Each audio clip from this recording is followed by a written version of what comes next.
Assalamualaikum warahmatullahi wabarakatuh. Bismillah, alhamdulillah, wa syukurillah ala nikmatillah, la haula wa la quwata illa billah. Pemirsa, ketemu kembali dengan Kelamong Putra. Pemirsa dimanapun Anda berada, saya akan melanjutkan keterangan tentang filosofi dan nilai-nilai yang terkandung di dalam lagu Cublek-Cublek Suweng. Pada keterangan saya yang terdahulu,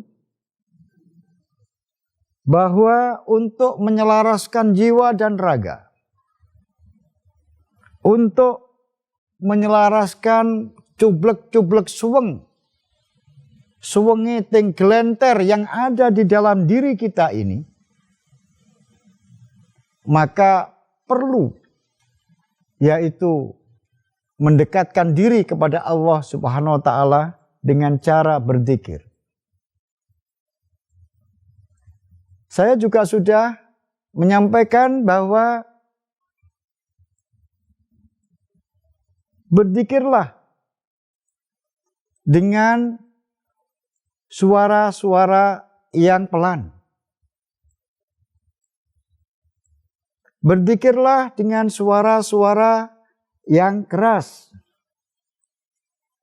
Terserah di mana Anda, kemampuan Anda, tetapi semuanya itu harus kita dudukkan diri kita, tawaduk kepada Allah SWT, dan menjaga, yaitu adab-adab kita di dalam berzikir.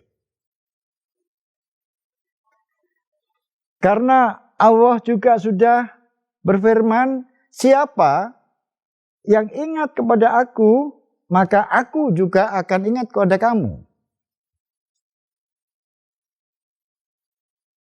Jadi Allah itu murah. Bagaimana kelanjutannya? Pemirsa, dimanapun Anda berada, masyarakat Jawa itu sudah sejak zaman dahulu, sejak zaman Jambe Jujo, sejak zaman Kabuyutan, masyarakat Jawa masih belum banyak. Masyarakat Jawa dipimpin oleh Pendeta Jatimurti, mengarahkan kepada masyarakat, yaitu tentang Gumelaring Agesang. Bagaimana cara hidup supaya mereka itu bisa hidup yang tentram, hidup yang bisa bekerja sama, sehingga terjalinlah hubungan sesama manusia menjadi hubungan yang harmonis. Yaitu Pendeta Jatimurti selalu mengarahkan untuk bersemedi, yaitu membeningkan pikiran, karena hati kita kalau bersemedi akan menjadi tenang. Kemudian datanglah Islam ke tanah Pulau Jawa ini. Kemudian membawa ajaran zikir. Ada kesamaannya. Karena di dalam Islam juga ada zikir syirri. Maka Kanjeng Sunan Kalijogo menyarankan agar zikir-zikir yang semacam itu, kemudian istilah samadhi dan sebagainya, dibiarkan sampai sekarang. Karena apa? Yang paling penting adalah isinya. Kalau dulu isinya ketika bersamadhi, menyebutnya bukan Allah, bukan la ilaha illallah, bukan hu. Tetapi ketika kita berzikir dan bersemedi, maka ingatnya kepada Allah dan ingatnya kepada Allah Subhanahu wa Ta'ala saja. Nah, oleh sebab itu Kanjeng Sunan Kalijogo mengajarkan kepada kita bahwa manusia ini berlaku hukum kemanusiaan, yaitu di dalam diri manusia itu berlaku hukum yang namanya hukum aral basyariah. Siapapun dia, kalau dia masih manusia, dia berlaku hukum aral basyariah. Manusia bisa senang, manusia bisa susah, manusia bisa lapar, manusia juga bisa kenyang, manusia juga bisa merasakan sakit. Itu semuanya adalah hukum-hukum kemanusiaan.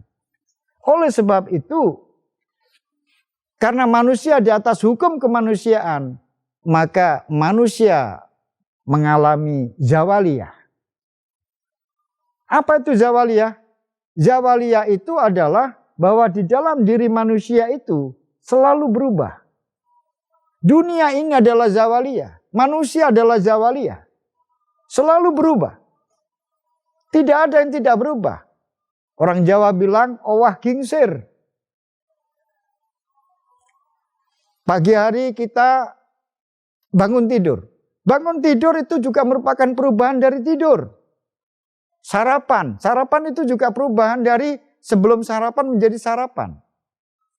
Oleh sebab itu, owah gingsir ini di dunia ini harus selalu ada aturan. Di dunia ini semuanya serba diatur. Kalau tidak diatur rusak.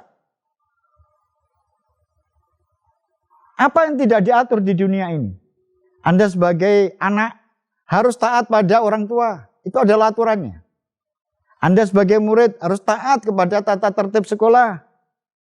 Anda sebagai santri harus mengikuti dan harus mengikuti tata tertib di pondok. Anda sebagai warga negara Indonesia harus taat kepada Pancasila dan Undang-Undang Dasar tahun 1945.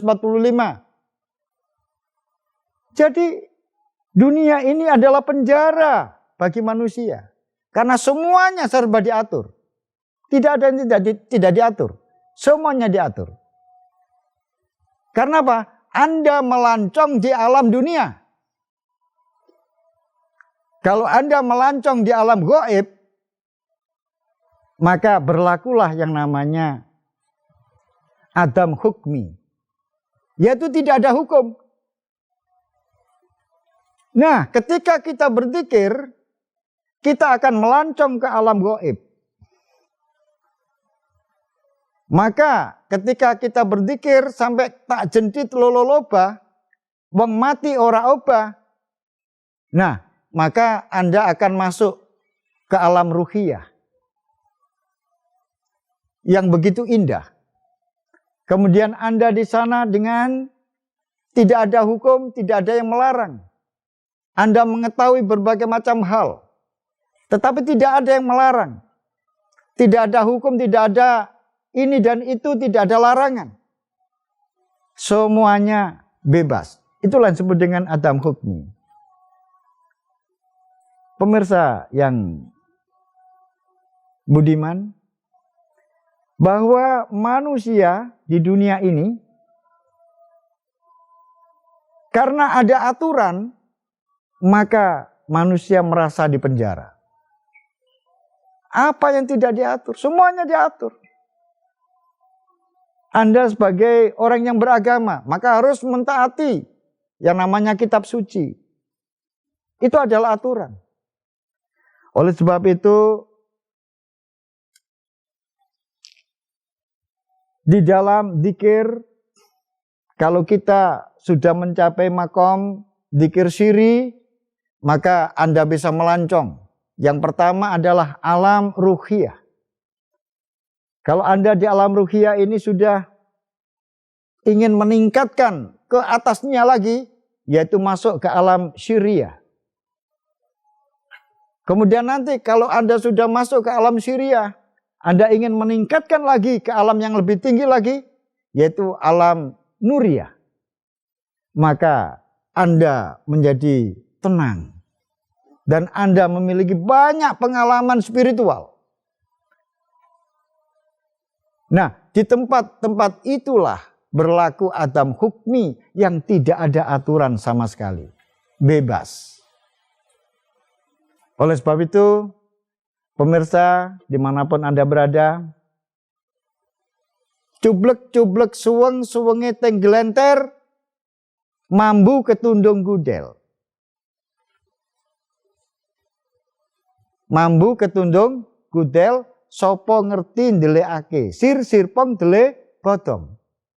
Oleh sebab itu, ketika Anda melakukan dzikir-dzikir siri seperti itu, kemudian Anda mendapatkan pengalaman spiritual atau spiritual experience, kemudian Anda mendapatkan petunjuk-petunjuk dari Yang Maha Kuasa, maka apa? Anda harus sopo ngerti ndelekake. Jangan ditunjuk-tunjukkan kepada orang lain. Karena itu milik Anda, bukan milik orang lain. Oleh sebab itu, sir-sirpong dele bodong. Kalau Anda menunjukkan pada orang lain, itu menandakan bahwa Anda itu masih dele bodong, artinya seperti anak kecil. Nah, oleh sebab itu, kalau sudah melakukan dzikir, kemudian mendapatkan petunjuk dari Yang Maha Kuasa, maka kewajiban Anda adalah menyembunyikan. Jangan ditunjuk-tunjukkan pada orang lain. Boleh ditunjukkan hanya kepada gurunya atau kepada pembimbingnya. Pembimbingnya pun akan hanya mengatakan 3 hal. Yang pertama adalah mendengarkan cerita dari apa yang dialami, pengalaman spiritual yang dialami oleh yang dibimbing. Kemudian yang kedua, lanjutkan. Artinya apa? Lanjutkan di dalam berzikir setiap hari secara istiqomah. Kemudian yang ketiga adalah jangan ditunjukkan kepada orang lain. Itu. Pemirsa dimanapun Anda berada, begitulah analisis lagu Cublek-Cublek Suweng. Semoga lagu yang diciptakan oleh Kanjeng Sunan Kalijogo dapat kita petik manfaatnya dan menjadikan sebuah bahan kajian dan renungan dan juga sebagai pedoman sehingga di dalam mengarungi hidup ini kita selalu mendapatkan ketentraman dan selalu dilindungi oleh Allah Subhanahu wa taala dan dijauhkan dari mara bahaya, terutama semoga virus corona, wabah corona, pandemi corona yang melanda di negara kita khususnya dan di dunia pada umumnya. Mudah-mudahan Allah mengangkat corona ini ke langit, kemudian memendam sedalam-dalamnya ke bumi, dan akhirnya corona dihilangkan oleh Allah Subhanahu wa taala karena kita selalu memohon kepada Allah, mendekatkan diri kepada Allah. Demikian pemirsa, apa yang saya sampaikan, mudah-mudahan ada guna dan manfaatnya. Dan jangan lupa dukung saya, berikan saya like, subscribe. Sampai ketemu pada pertemuan yang akan datang. Saya akhiri, assalamualaikum warahmatullahi wabarakatuh. Terima kasih, Ukraine.